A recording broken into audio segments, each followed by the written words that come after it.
Hello student, मैं कमलेश कुमार रॉय स्वागत करता हूं मेरे यूट्यूब चैनल पर। आज हम कक्षा 10 के चैप्टर नंबर 14 सांख्यिकी से संबंधित प्रश्नों को हल करेंगे। यह एग्ज़ाम की दृष्टि से काफ़ी महत्वपूर्ण है क्योंकि सबसे अधिक नंबर की प्रश्नावली यही है और इसके अंतर्गत 3 मुख्य बिंदु आते हैं, माध्य, माध्यक और बहुलक, जिसके अंदर वर्गीकृत और अवर्गीकृत आंकड़ों से हमें माध्य, माध्यक और बहुलक ज्ञात करना होता है। तो आज के इस वीडियो में हम पहला टॉपिक माध्य लेने वाले हैं, जिसके विभिन्न तरह के क्वेश्चंस को हम करने वाले हैं। आइए हम सबसे पहले माध्य निकालने की जो विधियां हैं उनके बारे में बात कर लेते हैं। तो यहाँ पर सबसे पहला आंकड़ा दे रखा है अवर्गीकृत आंकड़े, यानी ऐसे आंकड़े दे रखे हों अवर्गीकृत, उसके अंदर हम ये फॉर्मूला लगाते हैं माध्य बराबर प्रेक्षणों का योग बटे प्रेक्षणों की संख्या। यानी जो भी आंकड़े हमें दिए गए हैं, प्रेक्षण दिए गए हैं, उन्हें योग करना है, उन्हें जोड़ना है, भाग देना है प्रेक्षणों की संख्याओं का। और इसको अगर लिखना चाहें इस रूप में तो सिग्मा एफ आई एक्स आई बटे सिग्मा एफ आई। अब बात करते हैं वर्गीकृत आंकड़ों का। तो वर्गीकृत आंकड़ों का माध्य निकालने की पहली विधि है प्रत्यक्ष विधि, जो इसी तरह सेम चलेगा, है ना। और फिर दूसरी विधि है कल्पित माध्य विधि। तो कल्पित माध्य विधि तब हम यूज़ करते हैं क्योंकि अगर मान लो कि प्रत्यक्ष विधि में जब आंकड़े बड़े होते हैं तो वहाँ कैलकुलेशन काफ़ी बढ़ जाती है, तो वहाँ पे हम ये विधि उपयोग ना करके हम कल्पित माध्य विधि का उपयोग करते हैं। तो इसके अंदर a plus sigma F I D I upon sigma F आई होता है। a को हम कल्पित माध्य कहते हैं और आगे हम इसको और अच्छी तरीके से पढ़ेंगे। पग विचलन विधि। पग विचलन विधि में क्या होता है कि कल्पित माध्य विधि तो होता ही है और उसके साथ में हम क्या करते हैं, h का पहले हम भाग लगा देते हैं di के अंदर, उससे हमें ui प्राप्त होता है और जब हम फॉर्मूला यानी ज्ञात करते हैं उसके साथ हम h का गुणा करते हैं। तो इन तीनों ही सूत्रों का हम उपयोग करके वर्गीकृत आंकड़ों के माध्य ज्ञात करेंगे और इस पे आधारित लगभग 5 या 6 नंबर के प्रश्न बनते हैं। आइए पहला प्रश्न करते हैं। क्या लिखा है कि आंकड़ों 8, 6, 12, 4, 13, 20, 7, 2, 3, 3 और 10 में परिसर और माध्य ज्ञात कीजिए। तो यहाँ एक और नया वर्ड है, क्या है, परिसर। तो परिसर निकालने के लिए हमें क्या करना होता है, हल में लिखें हम कि सबसे पहला काम हमें क्या करना है, परिसर ज्ञात करना है और हमें माध्य निकालना है। तो परिसर के लिए हम क्या करते हैं, परिसर ज्ञात करने का जो फॉर्मूला होता है वो होता है उच्चतम या अधिकतम मान बोल सकते हैं हम। उच्चतम मान माइनस हम क्या करें, निम्नतम मान। यानी हम अधिकतम या उच्चतम मान में से निम्नतम मान को हम घटा दें तो वो हमारा परिसर कहलाएगा। अब यहाँ से हम आंकड़ों की बात करें तो अधिकतम हमें क्या दिख रहा है, 20। तो यहाँ हम क्या लिखेंगे, 20 माइनस निम्नतम की बात करें तो यहाँ पे क्या दिख रहा है, 2। तो यहाँ पे हमने लिख दिया 2। अब जो हमारा परिसर हमें प्राप्त हुआ है, परिसर वो क्या हो जाएगा, 20 माइनस 2 करेंगे तो कितना आ गया, 18। तो ये हमारा हो जाता है पहला। अब हम माध्य निकाल लें तो माध्य के लिए सूत्र है हमारे पास, माध्य बराबर क्या आता है, प्रेक्षणों का योग बटे प्रेक्षणों की संख्या। प्रेक्षणों की संख्या तो योग कर ले हम। तो हमारे पास आंकड़े जो दिए गए हैं वो क्या हैं, 8 plus 6 plus 12 plus 4 plus 13 plus 20 plus 7 plus 2 plus 3 plus 3 plus 10। और कुल आंकड़े कितने हो गए, 1 2 3 4 5 6 7 8 9 10 11, है ना। कुल प्रेक्षणों की संख्या कितनी हो गई, 11। अब हम इसको जोड़ के और 11 का क्या करें, भाग लगा दें। तो 8 और 6 हो जाते हैं 14, 14 और 12 हो गए 26, 26 और 4 30, 30 और 13 हो जाएंगे 43, 43 और 20 हो जाएंगे 63, 63 और 7 70, 70 और 2 हो जाएंगे 72, 72 और 3 कितना हो जाएगा 75, 75 और 3 हो जाएंगे, है ना 78, 78 और 10 कितना हो गया 88, है ना। तो 8 8, है ना। और भाग लगाना है हम 11 का, 11 का हम भाग देंगे तो यहाँ पता है हमें कि 11 के पहाड़े में 88 आता है, तो कितनी बार आएगा 8 बार। यानी जो हमारा माध्य होगा वो क्या हो जाएगा 8। माध्य कितना हो जाएगा, माध्य बराबर कितना है 8 है। ये हमारा माध्य निकल गया। हमारा सेकंड क्वेश्चन दे रखा है, विद्यार्थियों के एक समूह द्वारा अपने पर्यावरण संचेतना अभियान के अंतर्गत एक सर्वेक्षण किया गया जिसमें उन्होंने एक मोहल्ले के 20 घरों में लगे हुए पौधों से संबंधित निम्नलिखित आंकड़े एकत्रित किए। प्रति घर का माध्य पौधों की संख्या ज्ञात कीजिए। यानी कुछ विद्यार्थियों ने एक मोहल्ले के 20 घरों में एक सर्वे किया और ये जाना कि प्रत्येक घर में कितने कितने पौधे लगे हुए हैं। तो अब हमें क्या करना है कि हर घर का एक माध्य निकालना है कि उनके घर में कितना पौधा लगा हुआ है। तो इसे निकालने के लिए हमारे पास 3 विधियां हैं, प्रत्यक्ष विधि, कल्पित माध्य विधि और पग विचलन विधि। लेकिन सबसे उपयुक्त कौन सी विधि रहेगी, वो रहेगी प्रत्यक्ष विधि। क्यों रहेगी, क्योंकि यहाँ जो आंकड़े दिए गए हैं वो काफ़ी छोटे हैं, तो उसे हम प्रत्यक्ष विधि के द्वारा फटाफट या जल्दी हल कर लेंगे। सबसे पहले हम टेबल बना लेते हैं। तो टेबल में हमें 4 कॉलम बनाना है। पहला हो गया वर्ग अंतराल, फिर बारंबारता, मध्यमान और FI XI। FI होता है यहाँ पे बारंबारता, XI है मध्यमान, ठीक है। वर्ग अंतराल हमें दे रखा है क्या, 0 से 2, 2 से 4, 4 से 6, 6 से 8, 8 से 10, 10 से 12, 12 से 14 तक दे रखा है ना। अब बारंबारता क्या है, तो बारंबारता यहाँ पे जो घरों की संख्या दे रखी है, यानी किस घर में कितने कितने पौधे लगे हुए हैं, वो हमारे लिए क्या हो गई, ये बारंबारता हो गई। तो ये बारंबारता हमें कितना दे रखा है, 1, यानी 0 से 2 पौधे एक घर में लगा है, 2 से 4 2 घरों में लगा हुआ है। ऐसे ही 4 से 6 की बात करें, वो एक घर में, 6 से 8 पौधे लगे हैं 5 घरों में, 8 से 10 6 घरों में, 10 से 12 है 2 घरों में, 12 से 14 है 3 घरों में। अब हमें क्या निकालना है, मध्यमान। तो मध्यमान के लिए जो फॉर्मूला बनता है, मध्यमान XI बराबर होता है ऊपरी सीमा प्लस निम्न सीमा, है ना। बटे में क्या आता है, 2 आता है। तो यहाँ जो ऊपरी सीमा है वो कितना दे रखा है, यहाँ पे 2 + 0 और बटे में कितना आएगा 2। 2 में 0 जोड़ेंगे तो 2 ही आता है और 2 में 2 का भाग देंगे तो कितना आ जाएगा 1। तो इस तरीके से हमें क्या निकालना है, मध्यमान। तो पहले का मध्यमान कितना आ गया 1। अब इसी तरीके से 4 और 2 को जोड़ दें तो कितना आएगा 6। 6 का मध्यमान निकालना है तो 2 का भाग दे दो, कितना आ गया 3। इसी तरीके से 6 और 4 हो गए 10, 10 में 2 का भाग दिया तो कितना आया 5। 8 और 6 14, 14 में 2 का भाग देंगे तो 7। 8 और 10 कितने हो गए 18, 18 में 2 का भाग देंगे तो कितना आया 9। 12 और 10 22, 22 में 2 का भाग देंगे 11। 14 और 12 26, 26 में 2 का भाग देने पर 13 प्राप्त होता है। अब यहाँ क्या लिखा है, FI × XI, है ना, FI × XI। यानी FI के कॉलम को हमें क्या करना है, XI से मल्टीप्लाई करना है। तो यहाँ 1 का 1 से किया तो 1, 2 का 3 से किया तो 6, 1 का 5 से किया तो 5 और 5 का 7 से करेंगे तो 35 और 6 का 9 से करने पर आ जाएगा 54। 2 का 11 से करेंगे 22, 3 का 13 से करेंगे तो 39 आ गया।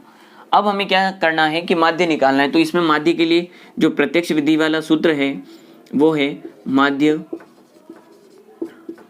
x बार बराबर sigma FI XI sigma FI। यहाँ सिग्मा हमें क्या बताता है कि हमें क्या करना है, इन सभी का योग करना है। और यहाँ नीचे क्या लिखा है FI, यानी बारंबारता का भी हमें क्या करना है, योग करना है। तो यहाँ सिग्मा FI कर ले, है ना। और हमें तो दे रखा था कि 20 घरों की सर्वे हुए हैं, तो यहाँ पे ये टोटल जो आएगा वो किसके बराबर आएगा, 20 के बराबर आएगा। अब हमें ये निकालना है सिग्मा FI XI, तो हम ये निकाल देते हैं, कितना आ रहा है सिग्मा FI XI। 1 और 6 कितना हुआ 7, 7 और 5 12, 12 और 35 कितने हो गए 47, है ना। 47 और 54 को जोड़ दें 101, 101 और 22 123 में 39 हमने जोड़ दिया तो ये आ रहा है हमारे पास 162, है ना। अब हम क्या करें, इन मानों को यहाँ रख दें तो x बार बराबर क्या आ गया 162, और इसमें हम क्या करें 20 का भाग दे दें। 20 का हम जब भाग देंगे तो ये लगभग आ रहा है कितना 8.1, कितना आ रहा है 8.1, यानी x बार जो आ गया वो कितना आ गया 8.1। भाग देना सभी को आता ही होगा, है ना। तो ये हमारा कितना आंसर आ गया 8.1। क्वेश्चन है, निम्नलिखित सारणी किसी मोहल्ले के 25 परिवारों में भोजन पर हुए दैनिक व्यय को दर्शाती है।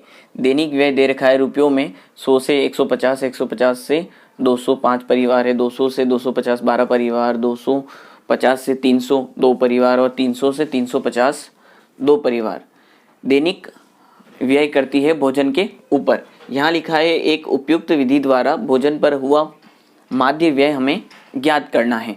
तो यहाँ पे हम कौन सी विधि का उपयोग करके इसका माध्य निकालें वो हमें देखना है। तो इससे पहले हमने जो विधि लगाई थी वो प्रत्यक्ष विधि थी।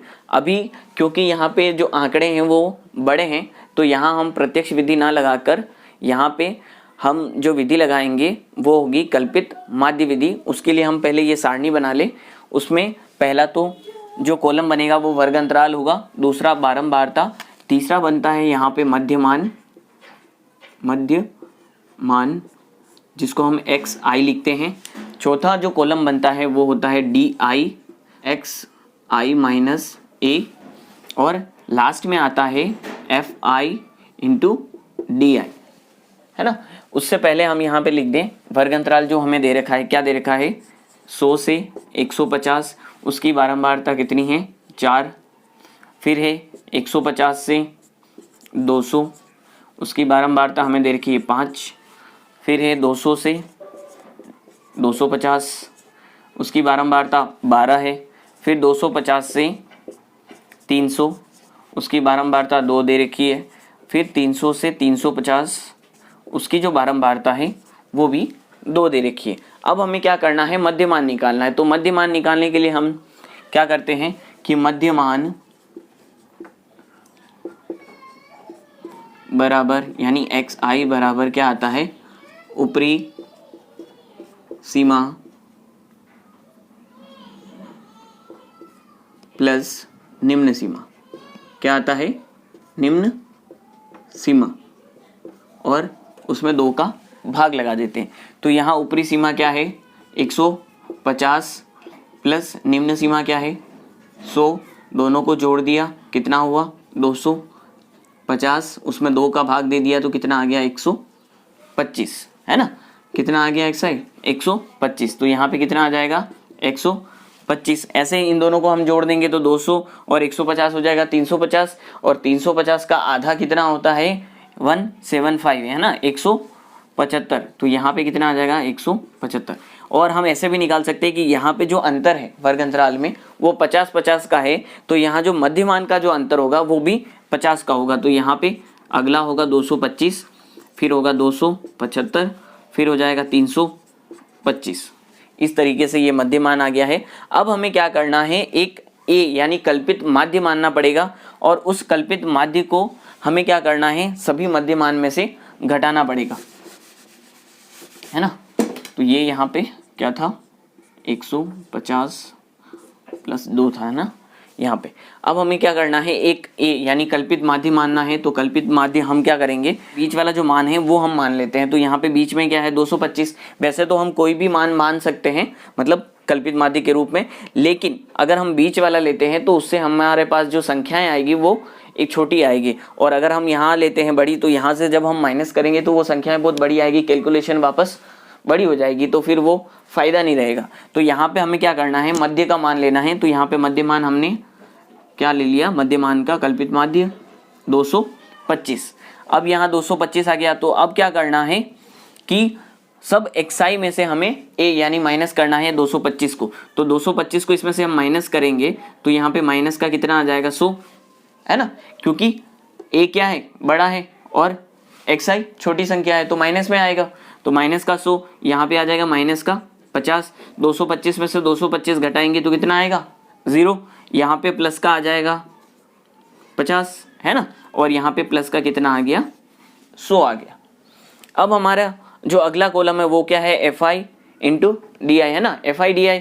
तो यहाँ पे हमें क्या करना है, एफ आई और डी आई का गुणा करना है। तो हम 4 का 100 से कर दे तो यहाँ क्या आ गया माइनस का 400, 5 का हमने 50 से कर दिया तो कितना आ जाएगा माइनस का 250, इसका हम 12 का 0 से करेंगे तो 0, और 2 का 50 से किया तो कितना आ गया 100, और 2 का 100 से करेंगे तो कितना आ जाएगा 200 है ना।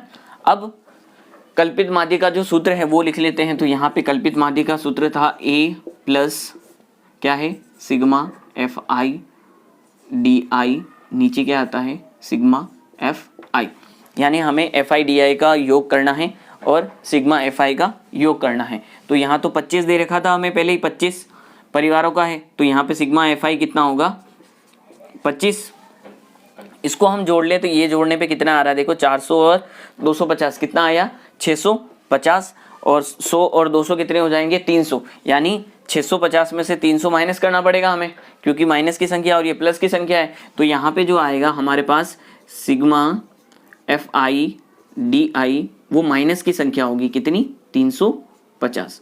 क्यों होगी माइनस की, क्योंकि यहाँ पे माइनस की संख्या अधिक है। अब हम क्या करें, इन सभी मानों को इसके अंदर रख देते हैं फॉर्मूले में। तो x बार बराबर क्या आ जाएगा 225, क्योंकि ये माइनस है तो यहाँ माइनस आ जाएगा, फिर क्या है 350 और बटे में कितना आ जाएगा 25। हम 25 से इसको काटेंगे तो 25 से कम 25, और यहाँ आ जाएगा हमारे पास 1 है ना, फिर बचेगा यहाँ पे 10 100 यानी 4 बार, तो यानी 14। तो हमें क्या करना है, इसमें से 14 माइनस करना है। तो ये 14 माइनस कर लें, x बार यहाँ पे भी x बार माइनस कर ले तो कितना आ जाएगा 211। तो हमारा जो माध्य आया है वो कितना आ गया है 211, यानी प्रति परिवार जो दैनिक खर्च है भोजन के ऊपर वो कितना होगा 211।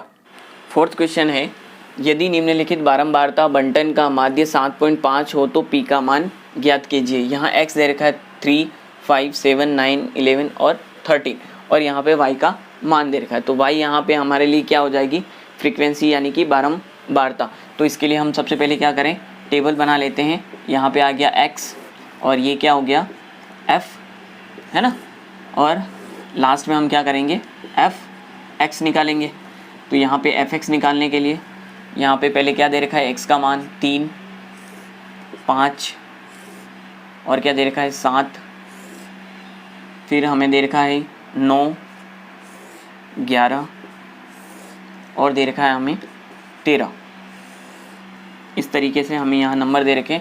इसकी बारंबारता कितनी है, 3 की 6 है, 5 की 8, 7 के लिए 15 है, और 9 के लिए क्या है p, और 11 के लिए दे रखा है 8, और 13 के लिए दे रखा है हमें 4। हमें क्या निकालना है f(x) निकालना है। तो f(x) में क्या होगा, इन दोनों का आपस में गुणा हो जाएगा है ना, और गुणा करेंगे तो 3 छंग 18, ये आ गया 5 अठे 40, ये हो जाएगा 15 सते 105, फिर 9 को p से करेंगे तो क्या आ जाएगा 9p, 11 को 8 से करेंगे तो 88 हो जाएगा, 13 को 4 से करेंगे तो 13 दूनी 26, 26 का डबल हो जाएगा 52। कितना हो गया 52 है ना। अब हमारा जो माध्य निकालने का सूत्र है वो क्या है, x बार बराबर कितना है, यहाँ पे सिग्मा प्रत्यक्ष विधि की बात कर रहे हैं तो यहाँ एफ आई एक्स आई है ना, तो यहाँ एफ आई और एक्स आई तो है ना, यहाँ x और f है तो यहाँ f(x) लिख दिया, और यहाँ पे हमने कर दिया f। यहाँ पे माध्य हमें कितना दे रखा है 7.5। अब हमें क्या निकालना है, इन दोनों की वैल्यू चाहिए। तो यहाँ हम क्या करें, इनका टोटल कर लेते हैं। कितना आ रहा है सिग्मा f(x), तो यहाँ पे आ जाएगा देखो 8 और 5 13, 13 और 8 हो गए कितने 21, 21 और 2 हो जाएंगे 23 का 3, फिर हासिल लग गया 2, 2 और 1 3, 3 और 4 7, 7 और 8 कितने हो जाएंगे यहाँ पर 15, 15 और 5 हो जाएंगे 20 का 0, हासिल 2, 2 और 1 3 हो जाएगा है ना 303, और ये 9p, क्योंकि 9p यहाँ पे क्या है ना अलग पद है, तो यहाँ पे हम क्या करेंगे, इसको प्लस में 9p लिख देंगे, और यहाँ पे भी हम इसे जोड़ लें तो यहाँ पे कितना आ रहा है देखो, यहाँ पे कितना आ गया ये आ गया 6 और 8 14, 14 और 15 हो गया 29, 29 और p हो जाएगा, और साथ में 29 और 8 हो गए 37, 37 और 4 हो गया 41। तो यहाँ आ गया सिग्मा f बराबर 41 प्लस p। कितना आ गया 41 प्लस p। अब ये दोनों मान हम क्या करें, यहाँ रख दें, तो ये आ गया 303 प्लस 9p, और यहाँ आ गया 41 है ना, प्लस क्या है p है। अब हम यहाँ क्या करें कि इस पॉइंट को हटा दें, यहाँ से क्या करें हम इस पॉइंट को हटा दें, तो यहाँ कितना आ गया 10 आ जाएगा, है ना। दशमलव को हटाते हैं तो बटे में क्या आता है, एक के बाद एक 0 आ जाएगा।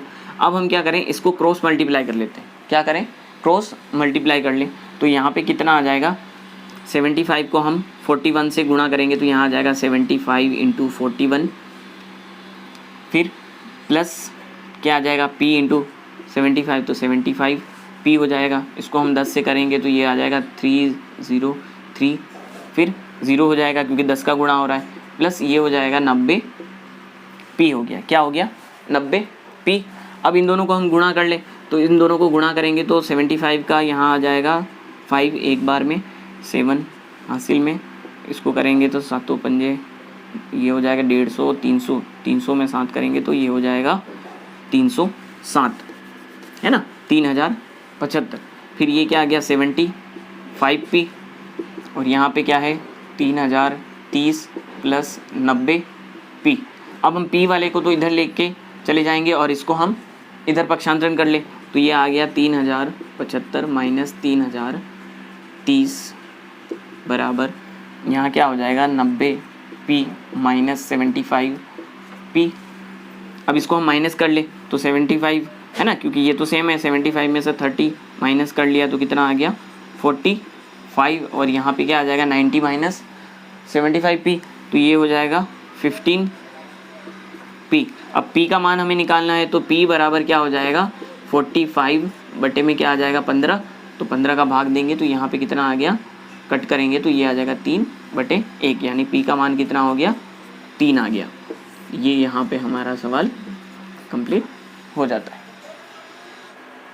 5th क्वेश्चन है, किसी फुटकर बाजार में फल विक्रेता पेटियों में रखे आम बेच रहे थे। इन पेटियों में आमों की संख्याएं भिन्न भिन्न थी। पेटियों की संख्या के अनुसार आमों का बंटन निम्नलिखित था। यहाँ आमों की संख्या दे रखी और पेटियों की संख्या यहाँ लिखा है कि एक पेटी में रखे आमों की माध्य संख्या हमें ज्ञात करनी है। तो यहाँ सबसे पहले हम वर्ग अंतराल देखते हैं, तो वो जो वर्ग अंतराल है वो संतत नहीं है। क्यों नहीं है, इसकी जो ऊपरी सीमा है वो अगले की निम्न सीमा होनी चाहिए, लेकिन यहाँ तो 52 है और यहाँ क्या है 53 है।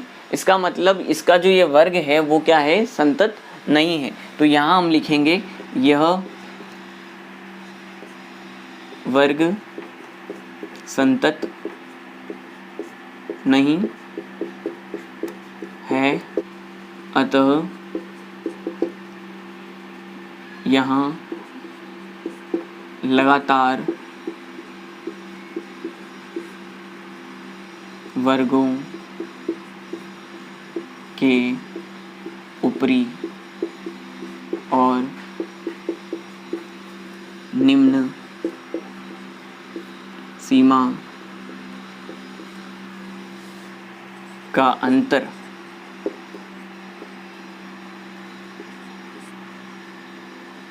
एक है, इसे संतत बनाने के लिए एक में 2 का भाग लगाएंगे जो कि 0.5 के बराबर आता है ना। संतत बनाने के लिए 0.5 को प्रत्येक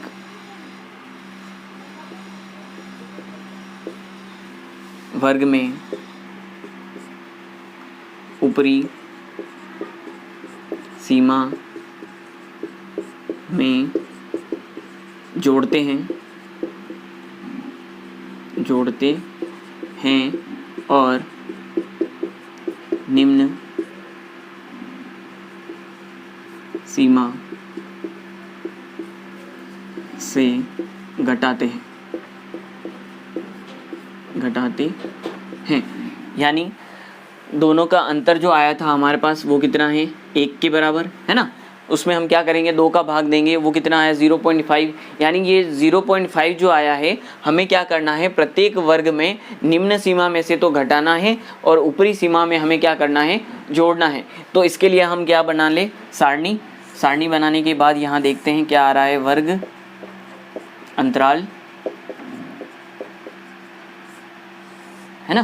तो यहाँ पे वर्ग अंतराल आ रहा है क्या है, 50 में से तो हमें क्या करना है, 0.5 माइनस करना है। तो ये कितना हो जाएगा, 49.5 से लेके अब क्या करना है, ऊपरी सीमा में तो हमें जोड़ना है, तो ये आ जाएगा 52.5। इसी तरीके से आगे देखें तो कितना हो जाएगा, 53 में से माइनस करेंगे तो ये कितना हो जाएगा 52.5। 55 में हमें क्या करना है, 0.5 जोड़ना है, तो ये 0.5 हो गया। इसी तरीके से यहाँ पे कितना आ जाएगा, 55.5 से लेके 58.5 तक। फिर क्या होगा, 58.5 से ये हो जाएगा हमारे पास 61.5 तक।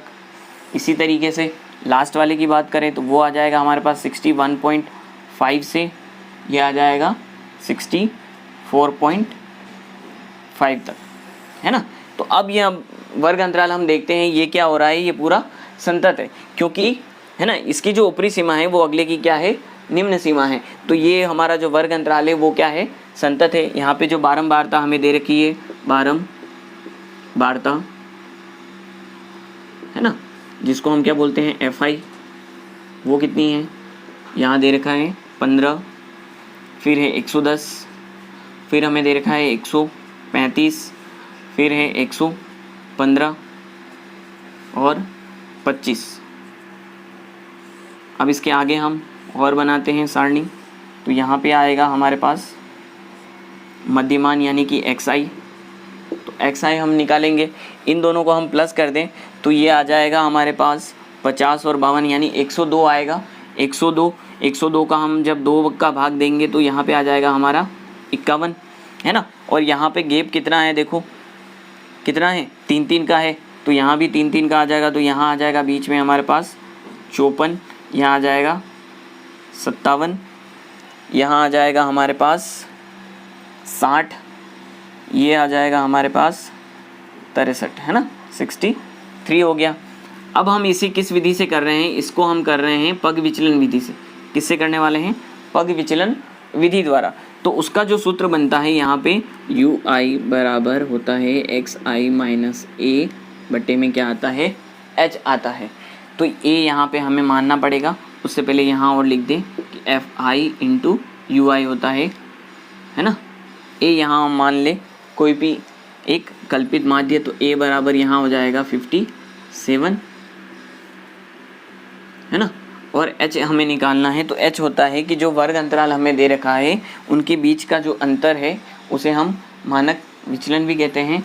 तो H यहाँ पे कितना आएगा, 52.5 माइनस 49.5 बराबर कितना आ गया, 3। यानी H का मान यहाँ पे कितना है, 3 है। अब हमें क्या करना है, XI में से A घटाना है और H का भाग देना है। तो XI हमारे पास कितना है, 51 माइनस 57 करेंगे, उसमें हमें क्या करना है, 3 का भाग देना है। तो ये माइनस का 6 आएगा और नीचे क्या है, 3 को हम काटेंगे तो कितना आ गया, माइनस का 2। इसी तरीके से हम इसको करेंगे तो यहाँ पे माइनस करने पे क्या आएगा, है ना, माइनस का 3 आएगा। -3 में 3 का भाग देंगे तो माइनस का 1 आएगा। 57 में से 57 को माइनस करेंगे, 0 में 3 का भाग दो 0 ही आता है। फिर 60 में से 57 माइनस करेंगे, 3 आएगा। 3 में 3 का भाग देंगे, 1 आता है। फिर 63 में से हम वापस 57 को माइनस करें, 6 आएगा और 6 में 3 का भाग देंगे, 2 आएगा। पग विचलन विधि में हमें ये ध्यान रखना है कि अगर वर्ग अंतराल है ना, कि जो वर्ग अंतराल का जो विचलन है वो अगर बराबर है तो यहाँ पे हमेशा जो हमने कल्पित माध्य माना है उसके सामने वाला तो 0 होगा, जितने रो होंगे उतने ही -1 -2 -3 -4 इस तरीके से जाएंगे, और नीचे की तरफ 0 के बाद 1 2 3 4 इस तरीके से चलेगा। वो कब होगा, जब वर्ग अंतराल के अंतर क्या होने चाहिए, बराबर होने चाहिए, यानी h का मान क्या होना चाहिए, बराबर होना चाहिए। अब हमें क्या करना है, fi और ui का गुणा करना है, fi और ui का गुणा करना है। तो 15 को हम 2 से गुणा कर ले तो ये हो गया माइनस का 30, 110 को हमने गुणा कर लिया तो ये माइनस का 110, फिर ये तो 0 हो जाएगा, ये हो जाएगा 115 और ये हो जाएगा 25 दूनी 50। सूत्र है वो हम यहाँ लिख लें, वो है हमारे पास x बराबर यहाँ दे रखा है a plus sigma fi ui बटे में सिग्मा fi और इंटू क्या है h है ना, ये दे रखा हमें। तो यहाँ क्या करना पड़ेगा, हमें इसका टोटल करना है, सिग्मा fi ui का क्या करना है, सिग्मा fi ui निकालेंगे हम। तो वो कितना दे रखा है यहाँ हम देख लेते हैं, सिग्मा fi और ui।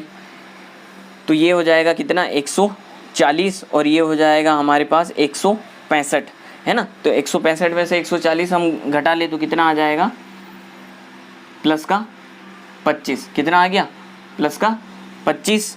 इसको हम जोड़ लें, तो इसको जोड़ने पे ये कितना आ रहा है, तो यहाँ आ जाएगा सिग्मा fi बराबर ये हो जाएगा 15 और 110 तो हो जाएंगे हमारे पास 125 और 135 और 125 को हमने जोड़ दिया तो ये हो गया 60 और 260 और 115 को हम जोड़ देंगे तो 375 और 25 को हमने जोड़ दिया तो ये आ गया 400, कितना आ गया 400 है ना। अब हम क्या करेंगे, इसको सूत्र में रख दें तो क्या आ गया, ए तो आ गया हमारे पास 57 प्लस यहाँ कितना आ जाएगा 25, यहाँ कितना आ गया 400 और इंटू में यहाँ कितना है 3 है, तो यहाँ आ गया 57 प्लस इसको हम काटे एक बार, ये कटेगा 25 का 1, यहाँ बचेगा कितना 15, 150 6 बार यानी 16 है ना। और ये आ गया 1/16 इंटू कितना होगा 3 है ना, 1/16 इंटू 3 हो जाएगा। तो हमें क्या करना है, 3 में 16 का भाग देना है, क्या करना है 3 में 16 का भाग देना है। तो हम दे के देखते हैं कितना आता है, प्लस तो हम 3 के अंदर क्या करें 16 का भाग दे दे है ना, 16 का भाग देंगे तो पहले तो जाएगा नहीं, 0 पॉइंट लगा दिया 0 है ना। फिर हमने क्या कर दिया, एक बार भाग दिया 16, फिर कितना बचेगा 14 है ना, 14 में वापस भाग नहीं जाता है, फिर हम क्या करेंगे यहाँ 0 लगाएंगे, फिर 16 पंजे 80, 16 छंग 96, फिर 16 सत्ते, तो यहाँ लगभग 8 बार जाएगा, कितनी बार जाएगा 8 बार है ना, 128, ये आ गया 2, ये आ गया ना, कितना बचा 1 और ये हो गया 0 यानी 12, फिर वापस वही जाएगा। तो हमें क्या लेना है 0.18, कितना लेना है 0.18, इसको प्लस कर लें तो ये आ गया 57.18 जो कि हमारा क्या है आंसर है। तो अभी हमने लगभग सभी तरह के प्रश्नों को कर लिया है जो माध्य के ऊपर बेस्ड हैं। उम्मीद करता हूँ कि आपको यह वीडियो बहुत पसंद आया होगा, तो आप लाइक और कमेंट ज़रूर करें। धन्यवाद।